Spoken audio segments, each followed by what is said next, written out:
The good questions. I don't ever slow up, no I don't take shit. I got no love for the fakeness. If you wanna play tough and wanna hate this, I'll always show up. My former CTO just passed away last night. I'm really sorry to hear. Yeah. My wife's cousin passed away last night. Okay. Sorry to hear. It's gonna be a great podcast. I hope we're recording now. Yeah. Oh, that's a tough one. You just literally saw that notification? Yeah, I just saw it. Like one of my former. You need to make a call. You're right. He tried to call me. I'll try and. Yeah. Mm. Anyways, yeah. Let's talk about partying in Bangkok. Yeah. That's great. Like that is a commonality here in Bangkok, actually. Because I've sidetracked, but like I've had because originally I came to Thailand. I stayed in Pattaya for the first like couple of years, and like it was a bunch of my acquaintances there that would just get run over on Sukhumvit or pass away for various reasons and stuff. Like at some point, like there was like 4 or 5 in the course of a year where I was just like, this seems like a dangerous place to continue to live. Thailand is dangerous, man. Like, yeah. Seriously. Yeah. The road statistics alone. Thomas, how's it going? It's going well, Chris. Thanks so much for joining me. We're going to talk about Bangkok, a city filled with legends. I'm sure you've met some along the way. Maybe you're one of them yourself. Well, I've been here for a long time. I don't know if I'm a legend yet. Let's make some legendary stories. So yeah, for starters, who are you and what brings you to Bangkok? First of all, I'm excited to be on this talk with you. But I'm Thomas Andreasen. I'm from Denmark originally. Relocated to Bangkok about 16, 17 years ago now, I think it is. And that was just out of desperation I didn't like the West, and my company at that point was like, falling apart. It was 2008. And I was like, I need to reinvent myself and find my Asian inner self. So I went backpacking for 5 months down here and traveled around, started in Bangkok, then Koh Tao, and Laos, Cambodia, Vietnam, and then you look at the calendar and suddenly 16 years have passed. What was it like coming to Bangkok? Was that hard? Because I found after living on Koh Tao for 6 months, I found Bangkok quite scary. Yeah. So I had a very easy way to come to Thailand. So I was backpacking those 4 or 5 months around the country. And during that time, I ran into another Danish guy who had a small company. And he had a house and an office in that house, and then he had some rooms in the back. And so he just said, you can just stay in the back of the room. In one of the rooms there's cleaning 3 times a week, and the maid serves food every day at 12. And there's an office with internet if you need that, so just bring a toothbrush. So the transition from Denmark to here was like super, super easy. As easy as it could and be. then I was like, as long as I have enough money to travel for a flight ticket back, then it'll be good. And so that was super easy to just make the transition and come here, and then say I'll give it a few months, I'll give it a year, and then suddenly time passes. What are the common mistakes you think people make when they first move to Bangkok, and how many of them did you make yourself?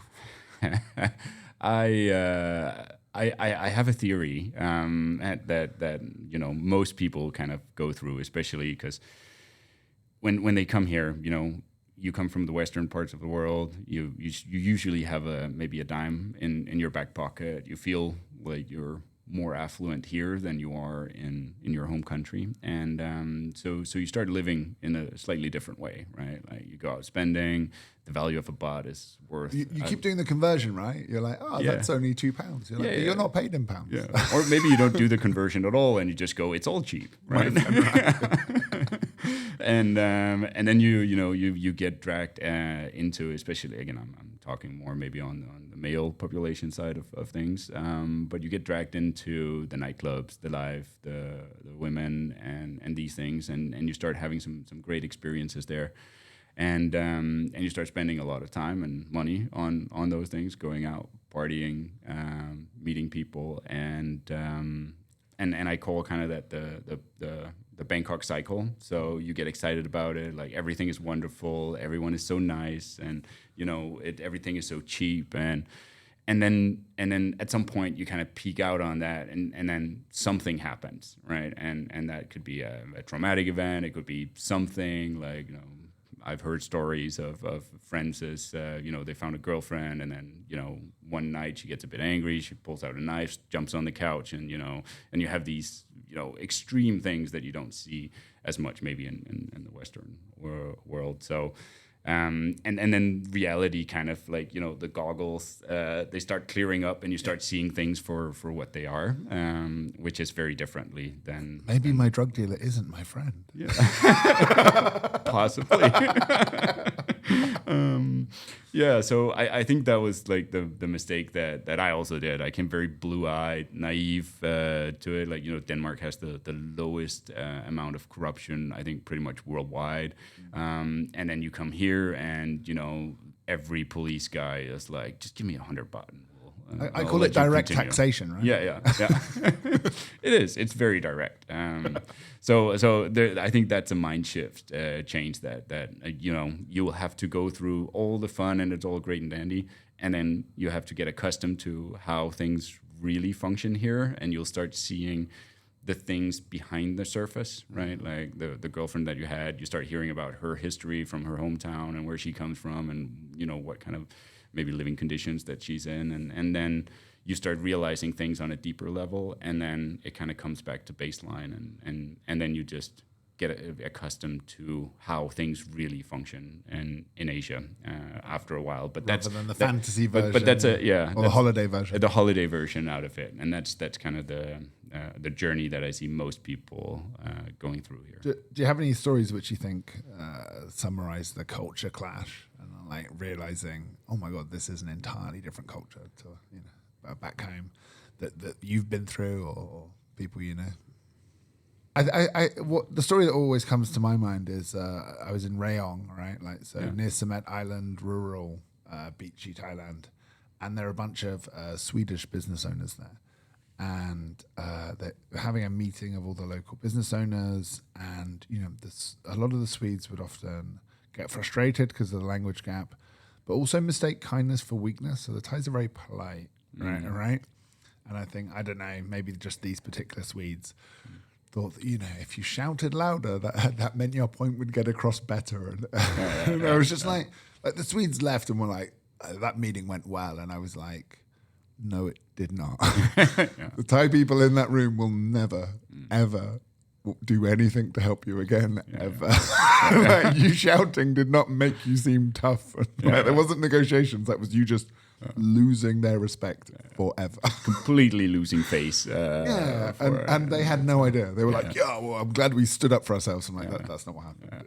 That was not a win. That was not a win. And the other thing, everyone makes fun of how polite the Thais are. And I'm like, that's because most of the guys have a gun. So people don't realize if you're getting shitty with a cab driver in Bangkok, he probably has a gun. A gun or a machete, right? Like, you see these stories. People are polite with good reason. Things escalate quickly. That's always fun. So what is it like then living and working here? I love it. It's I love it. That's it. It's for a number of different reasons, right? Like living and working. For me, there's not much of a distinction between that, because like my life is working, right? Like it's so ingrained. Like it's the people that I hang out with. I might be doing business with them, I might not, but like that's it's so ingrained for me, and I like that part here in Bangkok, because I also feel like the people that come here are the outcasts who can't fit into the regular society back home. Sure. Like the white picketed fence, the Volvo, the dog, everything standardized in that way. And like get 2 kids by the age of 35, and you've settled down in private school and all these things. Like it's very like that whole mindset, like that I didn't fit into that one very early on. And I feel like most of the people that come out here also don't necessarily fit into that box. Like they're a little bit outskirt. Putting it politely, weirdos. That's some weirdos. And I love that. I love that like variety of things there is. And I feel like the density of those people is much higher here in Bangkok and Thailand than it is in many other places. I find it easier to make friends here than almost anywhere in the world. And it's partly because, like, in London, people are busy. People have to commute out of town. So when you're like, let's go for a beer, they're like, man, if I don't get a train now, it's going to be late and it's an hour and a half home. So whereas here, like, everything's convenient. There's loads of people. And there's always new people, so people are always looking to make friends, looking to make connections. Yeah. So there's a lot to do. Yeah. And it's a very different mindset. When I go back home to Denmark in the summertime, right? Like I have to pre-schedule thing with my Danish friends back home, right? Like it's not just on Friday. It's on Friday in 3 weeks on week 37. Are you available to, no, we have like, where here it's, okay, I'll see you are you available in an hour? I'll pop by, right? Like it's a very much more dynamic. Or not, and they don't take it personally. That's fine. Yeah, and it's fine. No, maybe tomorrow, right? Like we'll see. And I like that here. What's a part of Bangkok that you think most tourists don't understand? Either like a place they don't know or a part of the city they don't see and the tourist triangle they'll go to. I think, most tourists, they end up going the same tourist route, right? Like take a tuk-tuk, try to go to a temple. It's told that it's closed. They bring you to a tailor shop, right? Like that whole thing. Just authentic Thai life, right? Yeah. That's how most Thai people live. That's like that's the tourist route here. I think that's what they see. I don't think most people it clicked for them that you can actually live here, and it's like the people that come here as tourists, they see it for the tourism, right? And like they meet other tourists. They meet other tourists. They go to Soy 11. They go to the same Khao party San places, Khao San Road. They have that enjoyment and have the great experiences there. But it's like I haven't been to Khao San Road in like 4 years, right, or whatever time frame. And so it's so I think there's these like other bubbles in Bangkok that you don't experience as a tourist, and that's more on the daily life because the most common response I get from people is like, oh, how can you live here? Right, like there's so much traffic. There's the living on Khao San Road would be weird. Sure. Yeah. There's so many buckets you can have. Yeah, absolutely. I mean, honestly, like I really recommend people find like special local events, and it's not that hard. Right. Yeah. But if you go to like cool DJ playing on a nice rooftop bar, that will be a very different experience to like just following the Lonely Planet guide, going to the top 10 places on TripAdvisor. Likewise, if you go to a bar like Faddy's, right, it's proper Michigan dive bar, right? Okay. And there's rock bar, open mic, and honestly, like just some of the nights there with genuine Farangs that live here in Bangkok. And then the after party around someone's apartment up on that rooftop. Having just beers from 7-Eleven there, it's like that's a Bangkok night. I think everyone should get to experience. Definitely. Just, if you see a band in Bangkok, they will take you to a cool place if you buy them one round of drinks. That's that's your special move. Yes, they're very cheap to buy as tour guides. I think that's also part of the mystery of Bangkok, right? Like you go out, you never know exactly where the night is going to go up, right? Like the amount of times, especially early on, like you just you go out somewhere and then you end up somewhere else, and you go to a third place, and then it's suddenly 6 o'clock in the morning, and you go, what happened? And it's and everyone pretends they don't remember. Yeah. Is there any place, particularly in Bangkok, you'd recommend? Like, don't worry, this podcast has almost 0 listeners, so it won't ruin it for you. There's a bunch of different things to do here in Bangkok. Personally, I like the onsens here because I'm a big fan of like Japanese onsens and stuff, and it's a good way to kind of relax and get away from all the stress. So I like the Grand Centaur. Anyway, in Tonglor, let's relax there. They have a very nice onsen. It's a bit crowded, so don't go. I like that. That's a nice place, and I think if you're doing more romantic dinners and stuff with the wife or things like that, then El Mercado is a nice place, especially the new bars in Emsphere up on Sukhumvit is also good for a night out. Yeah, nice. Appreciate it. Yeah. Any crazy stories you want to share? Or there's a lot to go through, but it depends whether is this like PG-13 or No, yeah. Feel free, share the craziest story you can think of.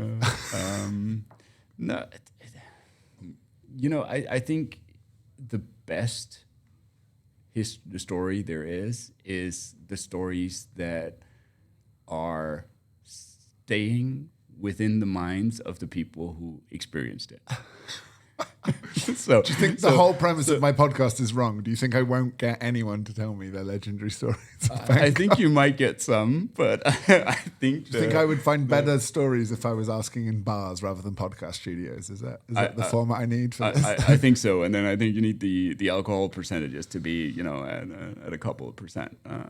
All right. Well, if we see the quality of this podcast dramatically improve, this is the moment. I got the advice I needed. Suddenly traction changed, and live from a bar near you. Yeah, there's so many different stories with What one that you think captures the vibe, especially like early on in your time here, where you felt, oh wow, this is different. I'm in a different place. Like I've been sat next to a ladyboy, a rabbi, a Catholic priest, and a journalist, and gone, this sounds like the setup to a joke, but this is just my Thursday night. This is just. I think that realization is you have it so often here, right? Like you go, oh, it's just a Tuesday night, but you're doing something wild and crazy. There is no normal anymore. Yeah, you're out in Cowboy or Nana or whatever, and you just sit there and go like, what would I do back home? I'd love Dancing with Stars or watching TV or like it's I get that trigger notion in the mind all the time when you're doing these kind of things here in Bangkok, and that's what makes me appreciate being here versus just living parentheses around it a regular life back home. Fair enough. Well, keep rocking on, mate. Absolute pleasure. Absolute pleasure. Thank you, Chris. All right, that'll do. All right.